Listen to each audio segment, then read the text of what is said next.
नमस्कार दोस्तों, PCS booster channel पर आपका स्वागत है। हमारे द्वारा यूपी पीसीएस मेंस को टारगेट करते हुए यूपी पीसीएस मेंस सीरीज नाम से एक पहल चलाई जा रही है, जिसमें हम यूपी पीसीएस मेंस के सिलेबस को पॉइंट टू पॉइंट और पेपर वाइज कवर करने की कोशिश कर रहे हैं। और हमारी यह कोशिश है कि कोई भी टॉपिक हमारा जो सिलेबस का पार्ट है वह छूटना नहीं चाहिए।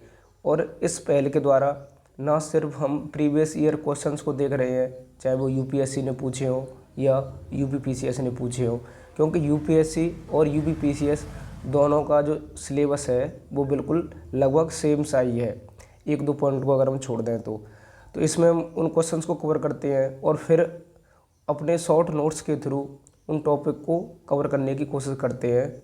और आपको यह भी बताया जाता है कि कैसे इन क्वेश्चंस की स्ट्रक्चरिंग आपको करनी थी, कैसे इंट्रो लिख सकते थे, कैसे मेन बॉडी बना सकते थे और कैसे कंक्लूजन की तरफ पहुंच सकते थे। तो सबसे पहले हमारा टारगेट रहता है वो है सिलेबस को रीड करना, सिलेबस को पढ़ना, सिलेबस के अकॉर्डिंग चलना, क्योंकि यूपी पीसीएस हमेशा बिल्कुल सिलेबस से पॉइंट टू पॉइंट क्वेश्चन ही बनाता है। तो इसमें हमारा जो हिस्ट्री वाला सेक्शन था उसमें हमारी आज नेक्स्ट क्लास है, जिसमें आज हम देखेंगे स्तूप कला के बारे में। तो जैसा कि सिलेबस हमने देखा था जीएस पेपर फर्स्ट का जो नया सिलेबस है यूपी पीसीएस का, वो उसमें 5 यूनिट हिस्ट्री वाले सेक्शन को कवर करती हैं।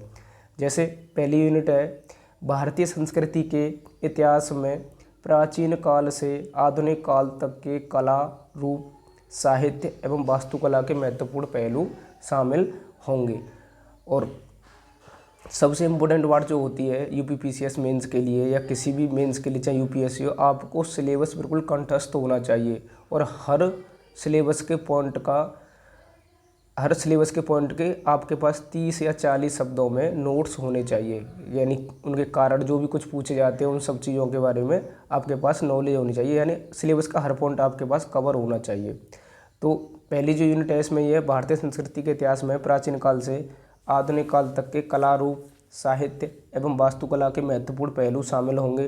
दूसरी यूनिट है आधुनिक भारतीय इतिहास 1757 ईस्वी से 1947 ईस्वी तक महत्वपूर्ण घटनाएं, व्यक्तित्व एवं समस्याएं इत्यादि, यानी जो 1757 से लेकर 1947 तक जो महत्वपूर्ण घटनाएं घटी हैं भारतीय स्वतंत्रता संग्राम में, क्या क्या व्यक्तित्व रहे, इम्पोर्टेंट पर्सनैलिटी रही और क्या क्या समस्या रही, उनके बारे में क्वेश्चन यहाँ से बनाया जा सकता है।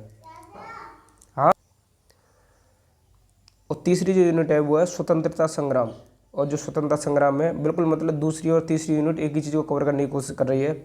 इसके विभिन्न चरण और देश के विभिन्न भागों में अपना योगदान देने वाले महत्वपूर्ण व्यक्ति और उनका योगदान, जो तीसरी यूनिट कह रही है, यानी कि जो नेशनल फ्रीडम स्ट्रगल था उसमें जो स्वतंत्रता सेनानी थे देश के विभिन्न भागों में, उन्होंने अपना क्या क्या योगदान दिया उनके बारे में यहाँ पे बताया गया है। फिर चौथी यूनिट है इंडिया आफ्टर इंडिपेंडेंस, यानी स्वतंत्रता के पश्चात देश के अंदर एकीकरण और पुनर्गठन, यानी जब हमारा देश आज़ाद हुआ तो उसके बाद कैसे सभी रियासतों को, सभी प्रांतों को मिलाकर रखा गया, यानी 1965 तक देश का रीऑर्गेनाइजेशन, यानी कि देश का एकीकरण कैसे हुआ, उसके बारे में क्वेश्चन बनता है। फिर जो 5वीं यूनिट है वो है वर्ल्ड हिस्ट्री के बारे में, और यहाँ पे कुछ टर्म दिए हुए हैं और यही मैं आपको बताना चाह रहा हूँ, यानी यही हम आपको बताना चाह रहे हैं कि जो टर्म दिए हैं, जैसे औद्योगिक क्रांति हो गई, फ्रांसीसी क्रांति हो गई, इन पर आपके पास शॉर्ट नोट्स प्रिपेयर होने चाहिए।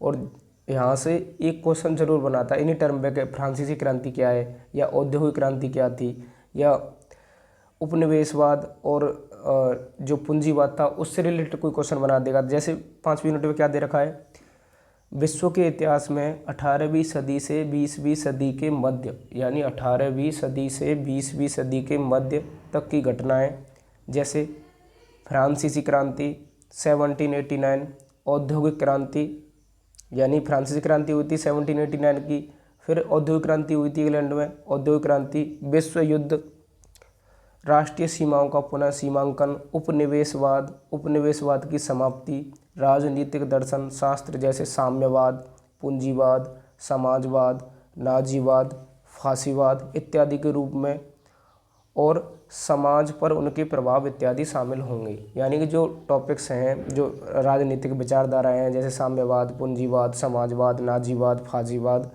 ये सब, और उपनिवेशवाद क्या था, उपनिवेशवाद की समाप्ति कैसे हुई थी, और क्या क्या राजनीतिक दर्शन रहे थे। हाँ, तो चलिए आज का जो हमारा टॉपिक है वो है स्तूप कला के बारे में। तो स्तूप कला से सब संबंधित पहले हम एक क्वेश्चन देखते हैं।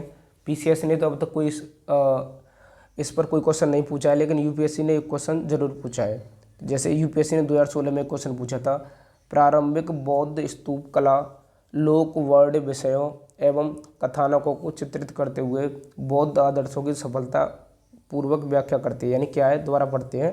प्रारंभिक बौद्ध स्तूप कला लोक वर्ण विषयों एवं कथानकों को चित्रित करते हुए, यानी कि जो बौद्ध स्तूप कला है वो क्या कर रही है, जो लोक वर्ण विषय थे उस समय के जो पब्लिक की यानी समाज को दिखाने की कोशिश कर रही है, कथानकों को चित्रित करते हुए बौद्ध आदर्शों की सफलतापूर्वक व्याख्या, यानी बौद्ध के जो विचारधारा थी, बौद्ध के जो एथिकल थे यानी एथिक्स थी, उनको भी दिखाने की कोशिश कर रही है। विशदीकरण कीजिए, यानी ये थोड़ा जटिल हो गया यहाँ पे, जैसे इंग्लिश में पढ़ते हैं। Early Buddhist stupa art while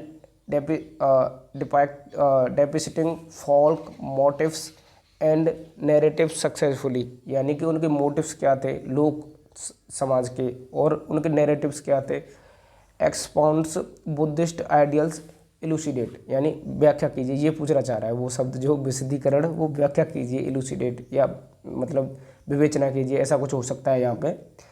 तो ये एक क्वेश्चन पूछा है, यानी ये दिखाया गया है कि जो बौद्ध के समय के जो स्तूप कला थी वो किस तरह उस समय के लोक समाज को दिखाने की कोशिश कर रही है, और किस तरह बौद्ध के जो नियम है यानी बौद्ध के जो सिद्धांत थे उनको भी दिखाने की कोशिश कर रही है। तो इनको अभी हम समझने की कोशिश करेंगे। तो यहाँ पे कैसे इसका स्ट्रक्चरिंग कर सकते हैं, जैसे बौद्ध स्तूप कला, यानी सबसे पहले हम स्तूप कला के बारे में बताते हुए कि स्तूपों का उद्भव कैसे हुआ था, कहाँ से इनकी शुरुआत हुई है, क्या होते हैं स्तूप, या दूसरा इंट्रो क्या हो सकता है कि स्तूप क्यों बनाए जाते थे।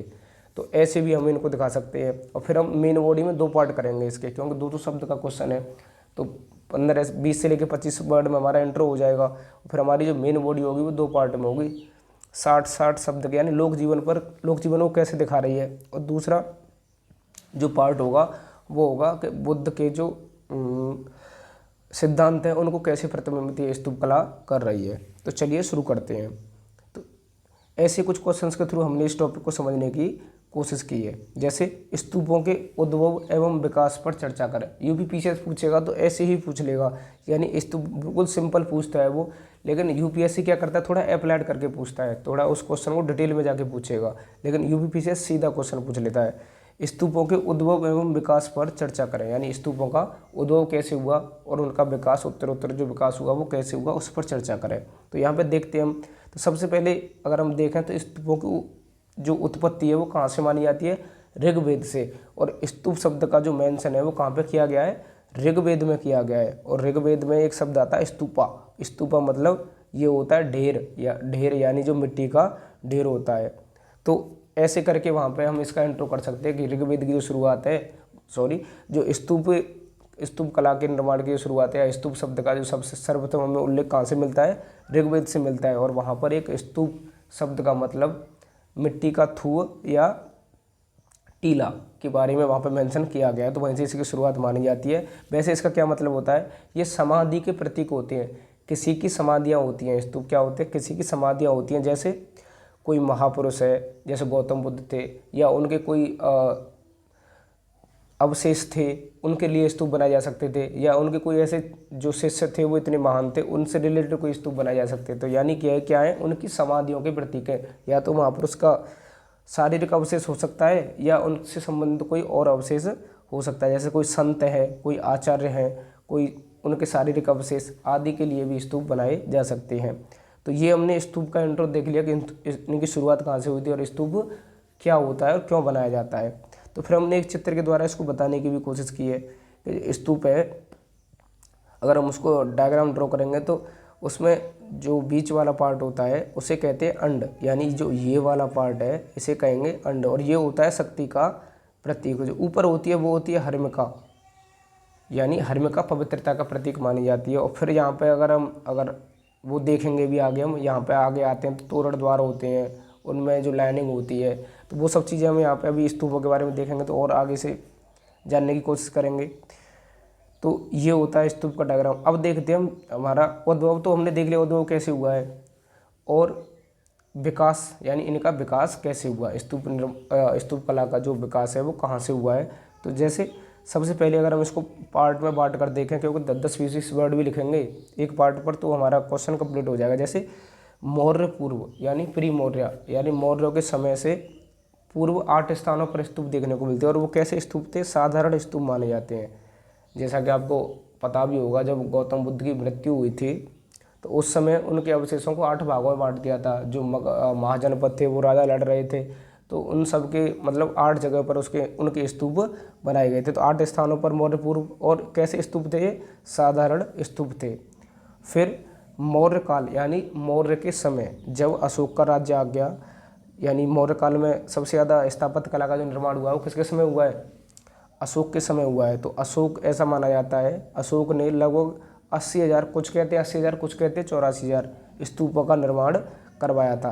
और कुछ स्तूपों को उन्होंने जीर्णोद्धार करवाया था और कुछ नए बनवाए थे। यानी कुछ स्तूपों की तो उन्होंने मरम्मत करवाई थी और कुछ क्या बनवाए थे, नए स्तूपों का निर्माण अशोक ने करवाया था।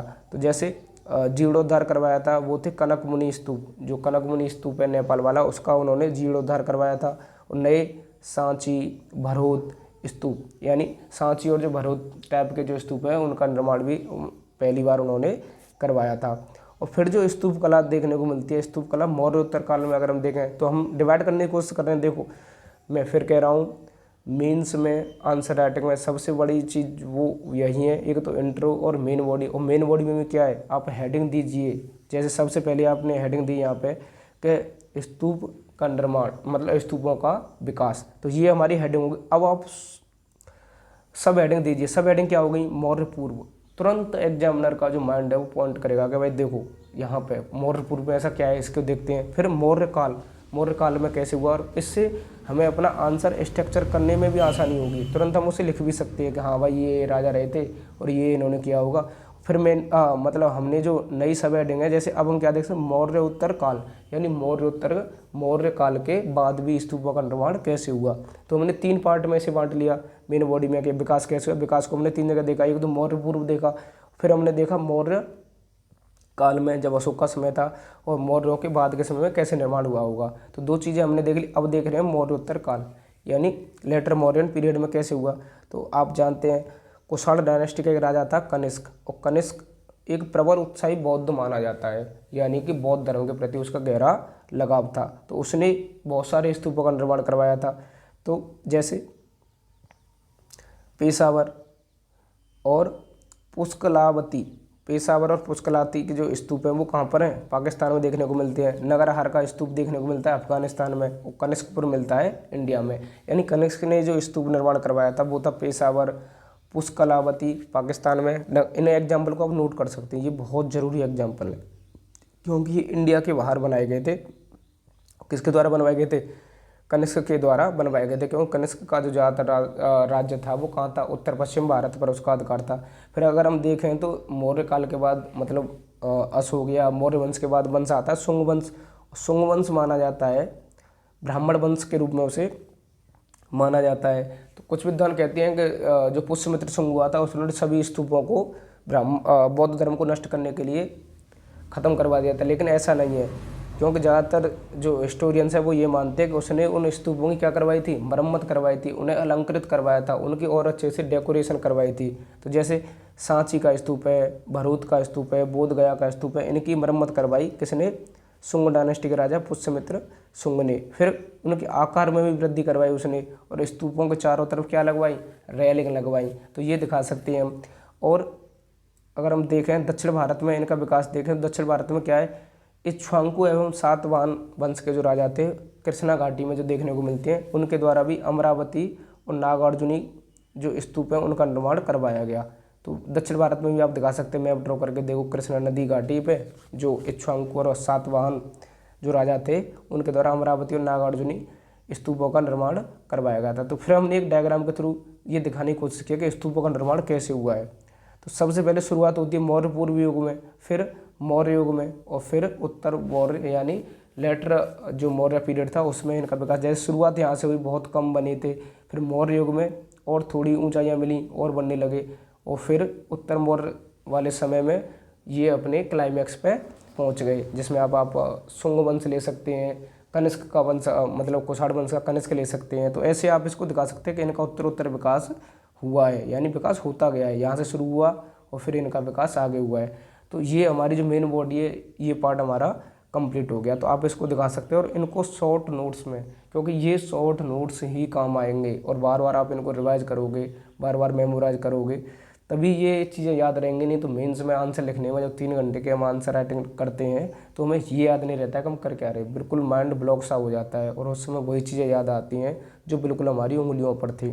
तो 4-4 पॉइंट, 5-5 पॉइंट हमारे पास हर टॉपिक के होने चाहिए और वो हमें याद रहने चाहिए। उसी के थ्रू हम वहाँ पर अच्छे से रिप्रेजेंट कर सकते हैं, क्योंकि मेन से जो लिखने जा रहा है ज्ञान सभी के पास है, लेकिन जो प्रैक्टिस बेटर करके गया है, क्योंकि जब युद्ध स्थल में वहाँ पे परेशानियों का सामना करना पड़ेगा, उन समस्याओं से निपटते हुए जो बेटर कर पाएगा वही उसका मेंस निकल पाता है। क्योंकि वहाँ पे क्या है, हमारे हाथ काम नहीं करते, हमारा दिमाग काम नहीं करता है, बिल्कुल थक जाते हैं हम, तो ये दिक्कत होती है। तो इसके लिए बताया जाता है कि बहुत अपनी चीज़ों को कंसाइज कर लो, अपने जो आँखें हैं, बिल्कुल आँखें हैं, हाथ हैं, उनको एक छोटे से पॉइंट पे लेके आओ, उनको कंसाइज करो, बार बार उन्हीं चीज़ों की प्रैक्टिस करो, तभी मेंस क्वालिफाई हो पाता है, ऐसा बताते हैं।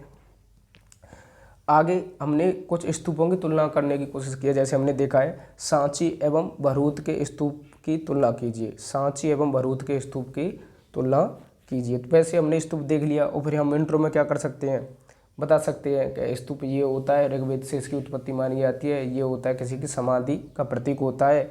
और फिर यहाँ पे बताएंगे हम, अगर बताना चाहें तो बनावट में लगभग समानता है इन दोनों में, सांची और भरूच के स्तूप में, लेकिन जो अलंकरण है, जो डेकोरेशन है, उनमें अंतर देखने को मिलता है। तो पहले हम समानता दिखाएंगे, समानता क्या है इन दोनों में, सांची और भरूच के स्तूप में। जो समानता है, दोनों का निर्माण किसके द्वारा करवाया गया है, अशोक के द्वारा इनका निर्माण करवाया गया है। और दोनों में जो अलंकरण है वो किसके द्वारा करवाया गया है, शुंग वंश के राजा जो पुष्यमित्र शुंग थे उसके द्वारा करवाया गया है।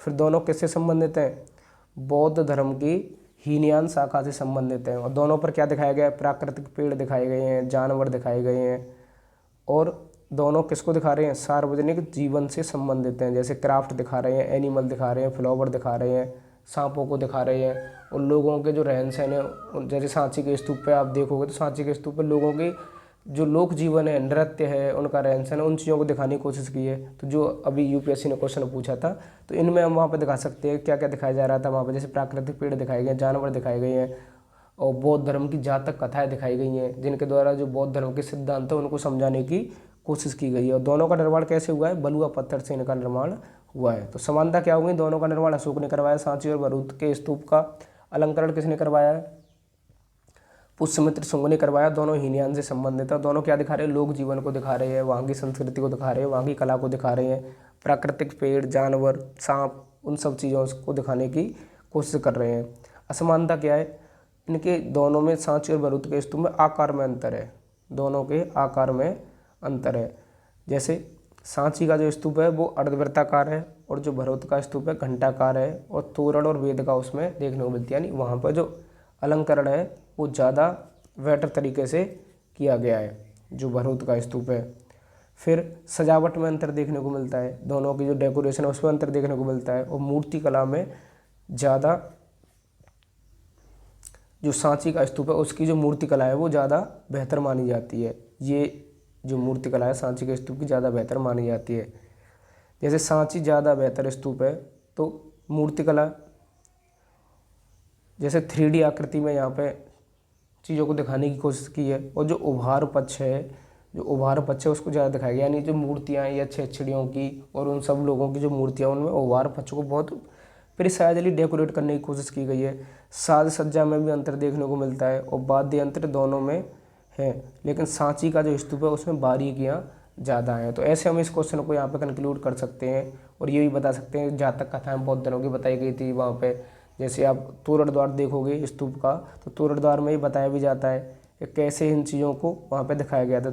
जैसे हम कुछ स्ट्रक्चर देखते हैं इसका, ये होता है प्रदक्षिणा पथ, और ये होती है प्रदक्षिणा पथ जहाँ पे मतलब चल के परिक्रमा दी जाती थी। और जो तोरण द्वार है वो है ये जो बाहर का तोरण द्वार, उसे तोरण द्वार कहते थे।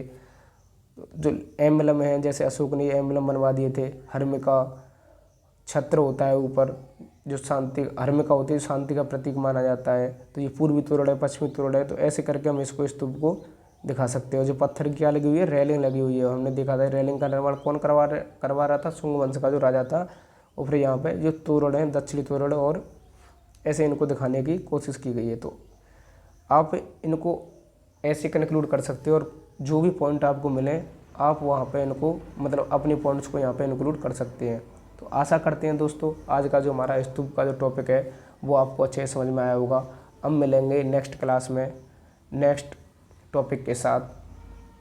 तब तक के लिए व्यस्त रहिए, मस्त रहिए और पढ़ते रहिए। जय हिंद।